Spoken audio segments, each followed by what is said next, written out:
Alhamdulillah, wassalatu wassalamu ala rasulillah. Assalamualaikum warahmatullahi wabarakatuh.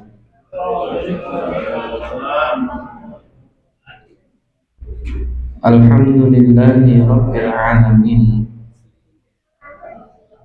wal aqibatu lil muttaqin, wala udwana illa 'alal zalimin. Wassalatu wassalamu ala asyrafil anbiya'i wal mursalin, nabiyyuna Muhammadin sallallahu alaihi wasallam wa ala alihi wa sahbihi ajma'in. Rabbi shrah li sadri wa yassir li amri wahlul 'uqdatam min lisani yafqahu qawli. Puji syukur kehadirat Allah Subhanahu wa taala yang telah mengaruniakan kepada kita nikmat-nikmatnya hingga kita mampu melazimi asbab-asbab keridhaannya. Salawat dan salam juga moga tetap tercurah kepada Nabi kita Muhammad sallallahu alaihi wasallam yang telah dipilih oleh Allah sebagai uswah hasanah yang tak layak bagi setiap orang yang beriman kecuali mengikuti apa yang telah beliau contohkan dan beliau sunnahkan. Ma'asyiral muslimin, hadirin yang dimuliakan oleh Allah Subhanahu wa taala. Pada kesempatan malam hari ini kita membahas hadis yang ke-779. Keren juga kita ini, Pak. Ngajinya baru sebentar, hadisnya sudah 700. Insya Allah memang berbeda ini. Ya. Padahal sunnahnya, Pak, sebagaimana harta itu ada zakatnya 2,5%, maka ilmu itu juga ada zakatnya 2,5%. Jadi ini sudah 780-an hadis. Berarti 2,5%-nya tinggal dibagi 40, Pak. Berarti 780 dibagi 40 minimal, ya, minimal sedekahnya adalah 20 hadis, ya. Jadi silahkan nanti pulang dari sini menyampaikan 20 hadis, ya. Hadis yang ke-779, an Abdullah bin Mas'ud radhiyallahu anhu qala idza talaba ahadukumul hajata falyatlubha talaban yasiran fa innama lahu ma qaddara lahu wa la ya'ti ahadukum sahibahu fayamdahu fayaqta'u dhahrahu. Dari Abdullah bin Mas'ud radhiyallahu anhu, ia berkata, jika salah seorang di antara kalian meminta bantuan atas keperluannya, maka hendaklah ia meminta bantuan yang ringan. Fa inna malahu ma qaddara lahu, karena sesungguhnya setiap orang itu punya beban sesuai dengan kadar kemampuannya. Wala ya'ti ahadukum sahibahu fayamdahahu, dan janganlah seseorang di antara kalian menemui kawannya untuk memuji, karena itu berarti memotong punggungnya.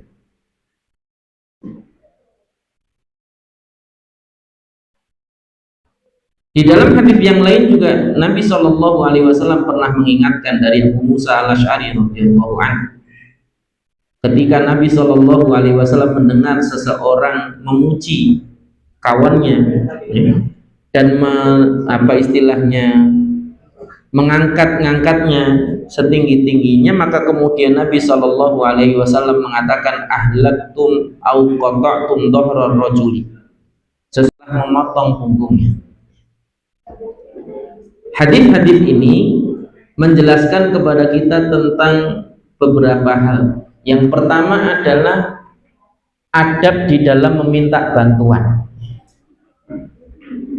bahwa manusia adalah makhluk sosial, itu sesuatu yang kemudian menjadi sunatullah. Apalagi memang manusia tidak bisa hidup sendirian. Secara umum manusia membutuhkan bantuan orang lain. Bahkan di dalam skala paling kecil pun, seorang Adam saja masih butuh Hawa. Itu skala paling kecil dari manusia itu. Sekelas Nabi Adam saja masih membutuhkan Hawa. Dan ini bagian dari yang juga penting untuk jadi perhatian kita.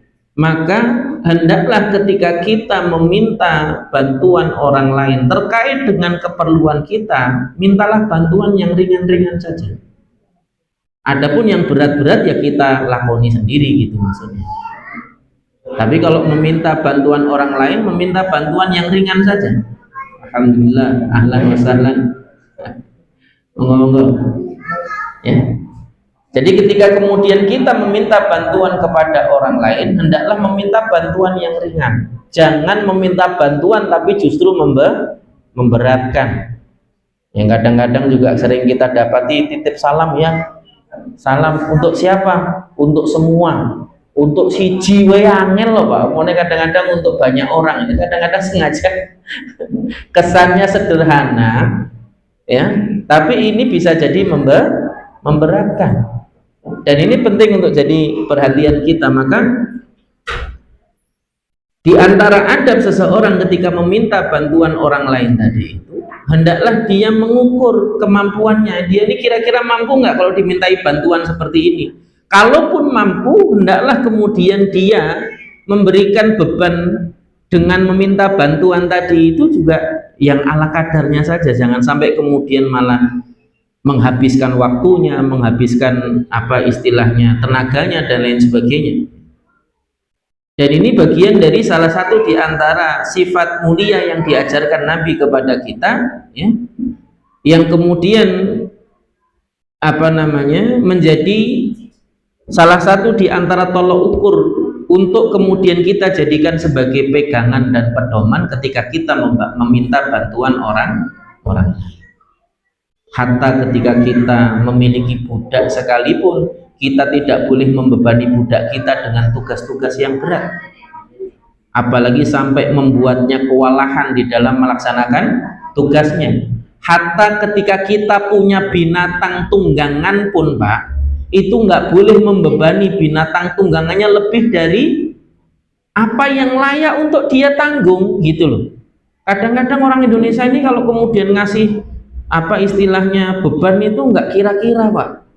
Truk muatannya misalnya cuman 10 ton, 30 ton diangkut sama dia Pak, sampai mangap-mangap gini, mangap-mangap apa jengat-jengat begini ban depannya kan ya. Apalagi L300 itu mentang-mentang apa istilahnya mobil badak ya, diangkut-angkut aja itu beban maksimal cuman 2-3 ton, itu ngangkut 10 ton pun diembat sama dia ya. Apalagi kalau ngirim pisang ke Jawa itu kan luar biasa itu melebihi bebannya itu sebenarnya. Di satu sisi itu apa istilahnya merupakan bentuk sikap tidak amanah dengan apa yang dimiliki. Nanti kalau kita bahas panjang lebar nanti disebutkan juga di dalam kitab Islahul Malnya Ibnu Abi Dunya itu. Salah satu di antara akhlak terhadap harta itu kalau punya Pak dipakai, dirawat. Dan salah satu di antara bentuk perawatan terhadap apa yang kita miliki ya tidak memforsir sampai kemudian menjadikan apa yang kita miliki itu rusak gitu. Ya kayak misalnya daya angkut motor cuman sekian kilo, ya sudah segitu aja. Kalau misalnya ternyata lebih ya berarti harus ada yang disesuaikan. Entah disesuaikan ditambah rodanya, maksudnya jadi mobil gitu. atau atau kemudian disesuaikan ditambah soknya misalnya. Ya kayak misalnya mobil-mobil Thailand itu yang Hilux yang untuk ngangkut sawit yang apa sedemikian rupa itu kan sudah di custom itu Pak, sudah di apa istilahnya sudah dibikin ulang, sasisnya diperbesar dan lain sebagainya ya, kemudian kapasitas kemampuan apa istilahnya angkutnya mungkin diperlebar, itu semuanya disesuaikan ya, bukan hanya sekedar asal dimuat-muat aja tanpa peduli ya, akhirnya ketika kemudian rusak bukan hanya membahayakan diri sendiri, apalagi kalau di jalan itu bisa jadi membahayakan orang lain. Maka kecelakaan itu memang betul takdir Allah, tapi yang menjadi asbabnya itu bisa jadi kesalahan kita, yang kalau kemudian terjadi sesuatu kepada kita di jalan itu yang bahaya bukan hanya kita, tapi bisa jadi orang lain yang bersama kita atau orang lain yang berada di sekitar kita saat kita kecelakaan tadi. Saya pernah Pak, hampir saja itu kena apa ban melayang. Jadi ban apa namanya L300, asli kembali lagi L300 ini. Jadi dia sasisnya patah, bannya itu gelinding di tengah jalan itu Pak. Kaget saya itu, sampai alhamdulillahnya waktu itu apa namanya dari jauh itu kelihatan. Coba kalau yang tiba-tiba dadakan itu.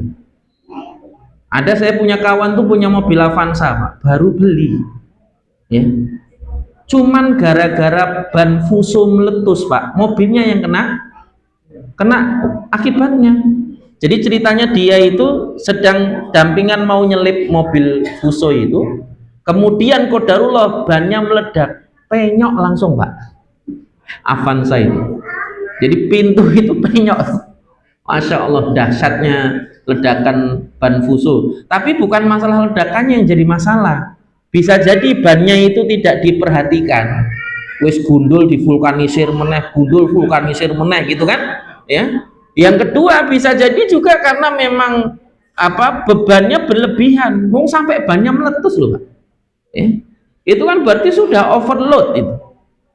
Dan ini bagian dari yang juga penting untuk jadi perhatian kita. Bahkan Nabi pernah menegur seseorang hanya lantaran dia memberikan beban kepada ontanya jauh melebihi yang layak untuk dia tanggung. Buktinya apa? Onta itu untuk jalan aja kesulitan.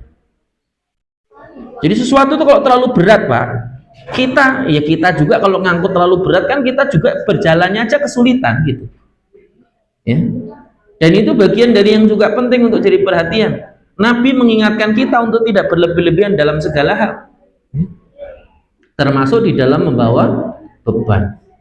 Maka ketika kita minta tolong kepada seseorang ya tahu diri gitu ya. Namanya minta tolong kok, namanya minta tolong tuh ya minta tolong sekedarnya saja, jangan malah pasrah bongkoan nyusahin orang lain gitu. Dan ini bagian dari yang harusnya jadi pelajaran. Yang harusnya kita mendapatkan bantuan itu memperingan pekerjaan kita, bukan malah menimpakan pekerjaan itu kepada orang lain. Bahkan adabnya nanti, saya lupa di awal-awal kitab ini atau di pertengahan ini, salah satu di antara adab kepada pekerja atau pembantu atau budak atau orang yang kita pekerjakan itu adalah tidak membebankan seluruh pekerjaan itu kepada dirinya. Bahkan kalau perlu kita juga ikut turun tangan, walaupun kita bayar dia.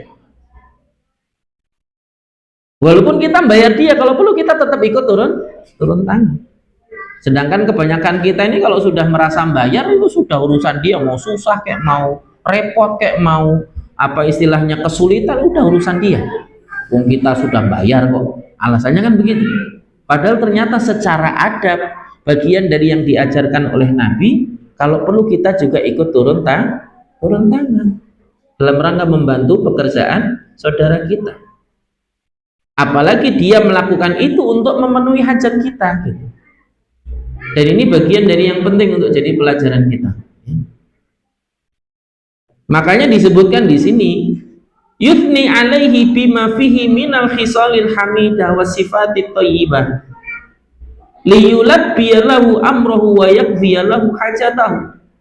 Di satu sisi Nabi SAW memuji kepada mereka orang-orang yang suka memberikan bantuan.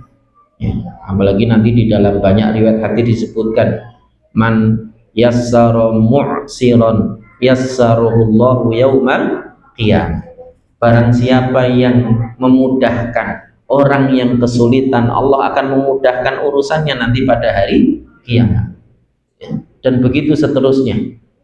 Dalam riwayat yang lain juga Nabi SAW menyebutkan, man lahu fadlun min dhahrin falyati ala man la dhahra lahu. Barang siapa yang punya kelebihan tumpangan, maksudnya dia punya kursi kosong, hendaklah dia memberikan tumpangan kepada orang yang tidak punya tunggangan. Dan ini sunnah sebenarnya. Bagian dari yang kemudian hari ini banyak dilupakan, apalagi semakin kesini ini kan orang semakin cuek, Pak. Apalagi dengan gaya hidup hari ini yang kebanyakan orang itu betul-betul apa istilahnya terlatih atau terbiasa untuk bersikap egois. Ya. Oh kan nggak kenal ini udah. Padahal dulu zaman saya masih kecil tuh namanya. Kalau kita naik motor atau naik sepeda, ada orang jalan kaki itu ditawari bonceng. Sekarang jangankan ditawari bonceng, minta numpang aja nggak dikasih. Kenapa? Itu masalahnya sebenarnya. Ada banyak faktor ya. Di satu sisi yang ngasih tumpangan takut karena ada kasus yang sebelumnya.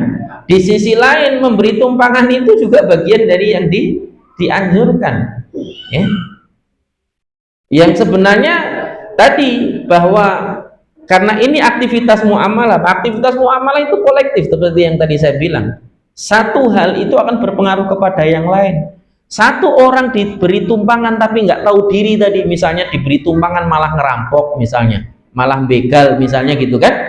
Akhirnya orang khawatir dan tidak mau memberikan tumpangan. Itu sudah efek logis. Satu orang berdusta, maka orang lain juga akan mengambil cara survive untuk tidak mudah percaya omongan orang lain, padahal husnudzon terhadap apa yang diucapkan orang lain itu sunnah. Sama persis seperti memberi tumpangan tadi. Maka hati-hati dengan perilaku kita.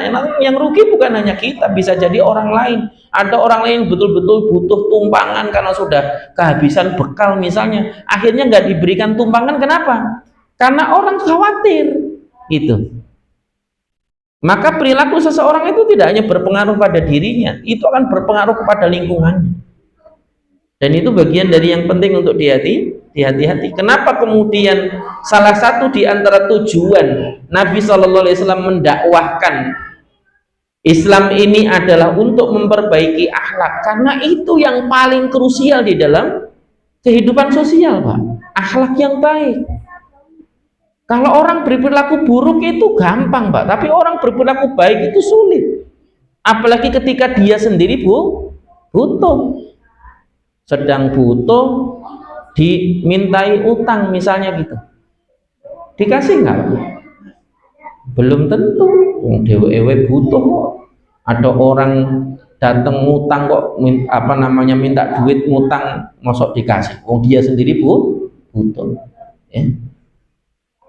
Dan itu perilaku normal sebenarnya, karena memang namanya membantu itu sifatnya sunnah, kecuali yang berhubungan dengan nyawa misalnya, atau yang sifatnya darurat, baru kemudian itu menjadi wajib. Tapi hukum asalnya membantu itu adalah sunnah. Apalagi memberikan bantuan kepada orang yang betul-betul membutuhkan, itu bagian dari yang sangat dianjurkan, baik itu berupa bantuan finansial atau yang lain. Maka seorang mukmin ketika kemudian melihat saudaranya membutuhkan, dia tidak akan berpangku tangan. Dia akan berusaha untuk memberikan bantuan semampu dirinya dan sesuai dengan kadar kemampuannya.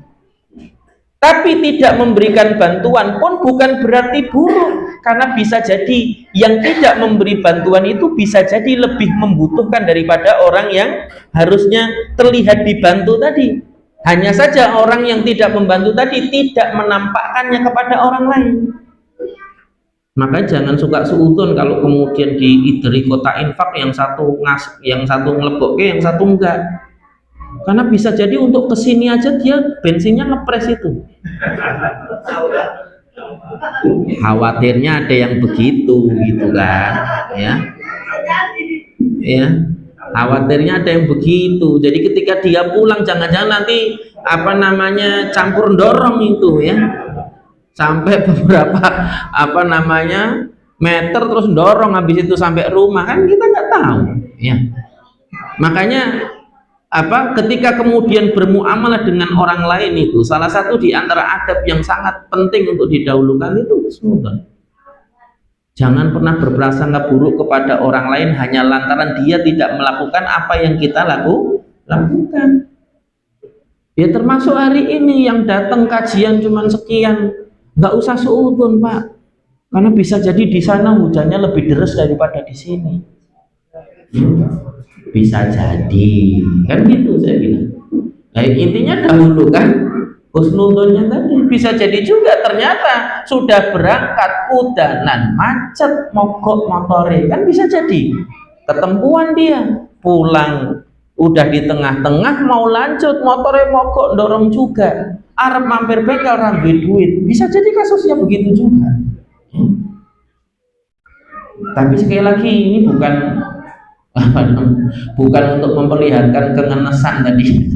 Kadang-kadang memang ngenes kayak gitu tuh bisa jadi menimpa seseorang. Tapi sekali lagi itu bagian dari yang perlu untuk kita dahulukan di dalam berprasangka kepada orang lain yang mungkin tidak melakukan seperti apa yang kita lakukan. Makanya Ibnu Taimiyah pernah mengingatkan, sungguh orang yang tertidur di malam hari tidak bangun malam itu jauh lebih baik daripada orang yang bangun malam kemudian dia sholat, setelah sholat melihat kawannya tidur kemudian mengatakan, malam-malam kok nggak bangun sholat malam. Lebih baik orang yang masih tidur tadi daripada yang sudah sholat malam. Tapi ini bukan dalil ya. Nanti jadi dalil untuk nggak sholat malam. Kan saya ikuti Ibnu Taimiyah, nggak kayak gitu cara berpikirnya ya. Ya, ini gambaran bahwa tidak melakukan seperti yang dilakukan seseorang itu belum tentu lebih buruk daripada orang itu. Ya. Makanya Nabi pernah menyebutkan di dalam sebuah hadis, sabaqa dirhamun mi'atu alfi dirham. Satu dirham bisa jadi satu dirham lebih baik daripada 100.000 dirham. Sampai kemudian para sahabat heran, loh kok bisa ya Rasulullah? Lalu kemudian Nabi menceritakan, dulu ada dua orang yang ketika kemudian mendengar panggilan berinfaklah kalian di jalan Allah, maka salah satunya segera menghampiri orang yang melakukan panggilan tadi itu kemudian memberikan 1 dirham. Sedangkan orang yang satu lagi balik dulu ke rumah membawa 1 kantong berisi 100.000 dirham tadi itu, baru kemudian memberikannya. Di dalam syarahnya dijelaskan oleh para ulama, yang pertama keutamaan bersegera di dalam beramal soleh, yang lebih dahulu tetap jauh lebih baik daripada yang belakangan, meskipun yang belakangan melakukan lebih banyak. Ini faedah yang pertama. Faedah yang kedua adalah bahwa Allah tidak memandang besar dan kecilnya sesuatu itu berdasarkan nominal. Bisa jadi 1 dirham yang diberikan itu bisa jadi 50% harta yang dia miliki saat itu, karena dia cuma punya 2 dirham, 1 dirham dia infakkan. Atau bisa jadi seperti Ahmad bin Miskin, cuma punya 1 potong roti, 1 potong roti itu diminta diberikan, berarti 100% hartanya. Sedangkan ia yang balik pulang dulu mengambil harta yang banyak tadi itu, bisa jadi 100.000 dirham itu hanya sekian persen kecil dari hartanya yang dia punya. Gitu. Maka besar dan kecilnya pahala bukan semata-mata berdasarkan besar nominal yang kita keluarkan. Maka nggak usah terlalu excited ketika temennya masukin kotak infak warnanya merah, Pak, karena bisa jadi itu duit 1.000 yang kecelup tentir. Jenengan tahu tentir ya? Obat merah itu, ya. Bisa jadi kan nggak tahu kita, cuman ketok abang gitu aja kan? Ya, sing ketok abang ya oke Pak. Ya, ini penting untuk jadi perhatian. Dan jangan terlalu underestimate terhadap mereka yang kalau infak itu cuma masukin 2.000, karena bisa jadi itu uang terakhirnya itu yang dia infakkan itu, ya. Yang lainnya sudah habis buat beli HP baru misalnya. Ya kita kan nggak tahu, ya. Dan ini bagian dari yang juga layak untuk kita jadikan sebagai perhatian kita. Makanya kenapa akhlak yang baik itu sangat-sangat betul-betul diperhatikan oleh Nabi Shallallahu Alaihi Wasallam, karena di dalam kehidupan sosial perilaku itu berpengaruh kepada lingkungan di sekitarnya. Satu berdusta maka yang lain akan mengambil sikap untuk tidak mudah percaya. Satu bersikap buruk tadi itu, yang lain juga khawatir kena keburukan yang sama, sehingga kemudian tidak mudah untuk percaya orang lain. Maka hati-hati, jangan kira lo ini kan duit saya, suka-suka saya mau apain. Lo nggak begitu kaidah bersosialisasi itu. Ya, kaidah sosial itu justru siapapun yang berlaku itu akan berefek kepada orang lain. Gitu. Dan ini penting untuk jadi perhatian kita. Kemudian yang kedua, faedah dari hadis tadi adalah bahwa anjuran untuk berhati-hati di dalam bersikap kepada orang lain, tidak sembarangan memuji. Apalagi nanti disebutkan di dalam banyak hadis bahwa memuji itu bagian dari yang dibenci oleh Nabi Shallallahu Alaihi Wasallam. Bahkan ketika ada seseorang memuji orang lain, Nabi Shallallahu Alaihi Wasallam mengatakan, jika seseorang memuji dirimu, maka taburkanlah pasir di wajahnya. Taburkanlah pasir di wajahnya, menunjukkan bahwa pujian itu kebanyakan, ya, itu tidak terpuji. Karena banyak orang yang memuji itu hanya demi kepentingan tertentu, bukan karena orang yang dipuji itu layak untuk dipuji. Karena dia jabatannya lebih tinggi, dipuji. Kalau memuji orang lain karena jabatan, bisa jadi bentuk menjilat itu. Dan ini bagian dari yang tidak terpuji jadinya. Kalau memuji orang lain karena kedudukan atau hartanya juga sama. Bisa jadi ada maksud tertentu di balik perilaku itu. Dan ini bagian dari yang harusnya kita jadikan sebagai perhatian, meskipun memuji dalam kadar tertentu kepada orang tertentu diperbolehkan. Seperti seorang alim memuji orang alim yang lain, menganggap orang alim itu jauh lebih baik daripada dirinya, itu boleh. Kita skor dulu untuk adzan.